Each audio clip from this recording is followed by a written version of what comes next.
When did looking for a job start feeling like a gamble instead of a plan? Not a major career leap, not a risky reinvention, just the normal decision to open your laptop, update your resume, and try to move forward.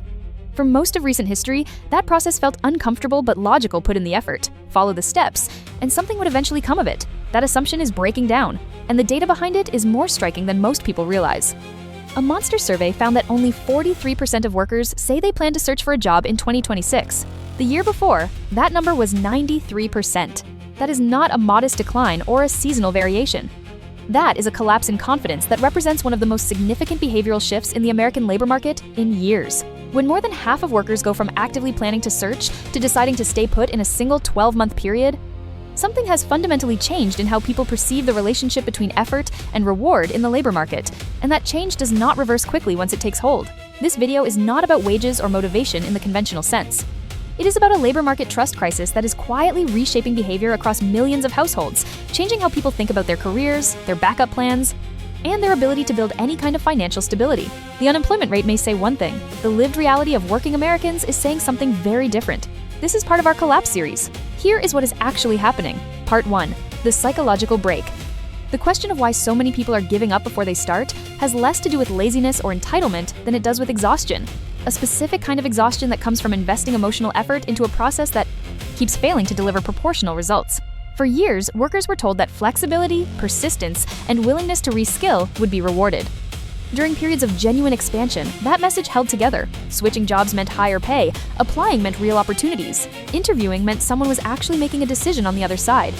That expectation has quietly collapsed. Survey data now shows that more than half of workers expect layoffs to increase over the coming year. Roughly 40% believe job market conditions will deteriorate further. Another 40% do not believe conditions will improve at all.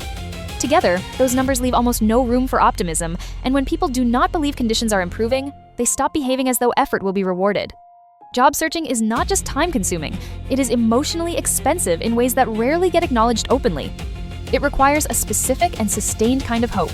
The belief that someone will actually read your resume, that the role behind the listing genuinely exists and has not already been filled internally, that the interview process will produce a real decision rather than simply going quiet for weeks and then disappearing entirely.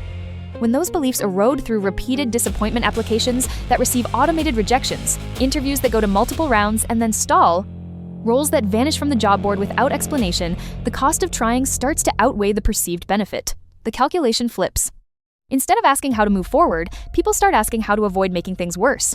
Staying in a role that does not keep pace with inflation begins to feel safer than risking unemployment. Predictability matters more than progress.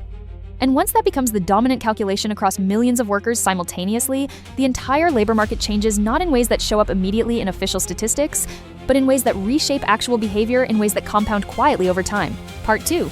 The numbers that hide the real pressure. The official picture of the labor market looks, on its surface, relatively stable. The headline unemployment rate sits in the mid-4% range, a number that is routinely used as shorthand for a healthy or at least acceptable employment environment. But that single figure measures only one narrow condition. It counts people who are actively searching for work and cannot find it. It excludes everyone who wants more hours, more stability, or better compensation, but has stopped actively searching because the process no longer feels worth the emotional cost. That exclusion is where the real pressure sits. Millions of workers are currently classified as part-time for economic reasons, meaning they want full-time work but cannot access it, or they have had their hours reduced without their consent. Millions more are not counted in any unemployment figure at all, despite saying they want a job, simply because they stopped actively submitting applications. The moment someone stops searching, they disappear from the headline statistic. The pressure they represent does not disappear with them. Hiring has slowed significantly even without crossing into formal recession territory. Monthly job creation has fallen to levels that barely keep pace with population growth, a pace that would have been considered a warning sign in any previous cycle, but that gets absorbed into a broader narrative of gradual cooling, rather than structural stagnation. Openings still exist in certain sectors, but the flow of workers into those roles has tightened considerably, and the types of roles that are available increasingly do not match the skills, pay expectations, or career trajectories of the people who need them most. Employers are cautious about committing to headcount. Workers are cautious about giving up whatever stability they currently have. The result is a system that locks into place: fewer openings, fewer voluntary quits, fewer opportunities for wage resets through movement. What remains is a labor market that technically functions but no longer feels dynamic, and a labor market that does not move is one that does not reward the workers operating inside it, regardless of what the headline numbers say about its health. Part 3. Restructuring is different this time. In previous downturns, layoffs were typically framed as temporary responses to falling demand. When conditions improved, companies rehired. The assumption was that displacement was cyclical, painful, but reversible. That framework is no longer reliably accurate. The layoffs happening now are increasingly tied not to demand cycles, but to structural decisions about how work gets done. And structural decisions do not reverse the way demand cycles do. Across industries, roles that once served coordination, administrative, or internal process functions are being quietly eliminated not because performance declined, but because technology now handles tasks that used to justify entire teams. Publicly announced job cuts surpassed 1 million over the past year, with a growing share of those cuts explicitly citing automation or artificial intelligence as contributing factors. That distinction matters enormously. Cost-cutting in response to a slow quarter can reverse when conditions improve. Structural replacement of roles by software does not reverse when the quarter improves. The role is gone. The decision was not made for this quarter. It was made about the permanent configuration of the business going forward. This changes how displacement feels. Losing a job when demand is cyclically soft carries the implicit expectation of eventual reabsorption. The market will recover, hiring will resume, and the same kind of role will exist somewhere once conditions normalize. Losing a role to structural replacement carries no such expectation and offers no such comfort. There is no guarantee that an equivalent position exists elsewhere, that the skills accumulated in an eliminated role translate cleanly to something new at comparable pay, or that reemployment will come at a level that allows the same financial commitments to be maintained. For workers who still have jobs, this awareness creates a sustained background pressure to prove relevance continuously to keep up with new tools, absorb expanding responsibilities that used to belong to colleagues now gone, and demonstrate value in ways that go far beyond the original job description. The message is unspoken but unmistakable. Adapt constantly or risk becoming the next announcement. Part 4. When the backup plan stops working, when primary job mobility slows and wages fail to keep pace with expenses, the rational response looks obvious. Add another income stream. Take on gig work, pick up freelance projects, drive for a platform, do what it takes to create breathing room. For years, that logic held well enough to sustain the narrative of the hustle economy, the idea that flexibility and extra effort could compensate for structural gaps in the primary labor market. That narrative is now under serious strain. Multiple job holding is no longer concentrated among people building toward financial goals. It is increasingly concentrated among people trying to avoid falling behind on basic costs. A growing share of workers now juggle 2 or more jobs not to save or invest, but to cover rent, groceries, and recurring obligations that a single income can no longer reliably support. On the surface, this looks like hustle culture in action. In practice, it is a form of stress management dressed in the language of ambition. The costs of this adaptation are real and largely unacknowledged. Working multiple jobs stretches available time to its limits. Rest disappears. Schedules become unpredictable. Benefits tied to full-time employment do not expand because hours do. And the margin for error narrows to the point where a single missed shift or an unexpected expense can destabilize the entire structure a household has assembled. The gig economy was sold for years on the premise of flexibility work when you want, earn on your own terms, maintain control over your schedule in ways that traditional employment does not allow. That framing only feels accurate when the income generated is both meaningful and predictable enough to plan around. As more people enter gig work out of financial necessity rather than preference, competition for available work increases and per-task earnings decline. What once supplemented a primary income now barely covers fuel costs, vehicle wear and tear, and the hours invested. Sometimes it does not even cover those. In some cases, the squeeze arrives through changes workers never see and never get explained. Algorithm adjustments that affect how frequently work is assigned, payment timing changes that shift when earnings clear, design modifications to platforms that alter customer behavior in ways that reduce worker income without changing advertised rates. The work is the same, the hours are the same. The money arriving at the end of the week is less, and when workers ask why, there is no clear answer because the changes were never announced. Part 5. What happened in New York City? The exposure of the gig economy's fragility became impossible to ignore when specific numbers started emerging from New York City. For many workers, food delivery represents what feels like the most immediately accessible income option, no interview required, no waiting period, just log in and work. That accessibility made it the default fallback for a significant number of people navigating primary income instability. Then the earnings data arrived. The average tip on food delivery orders in New York City fell to approximately 76 cents. 2 years earlier, that same average had been closer to $3.66. The drop was not gradual.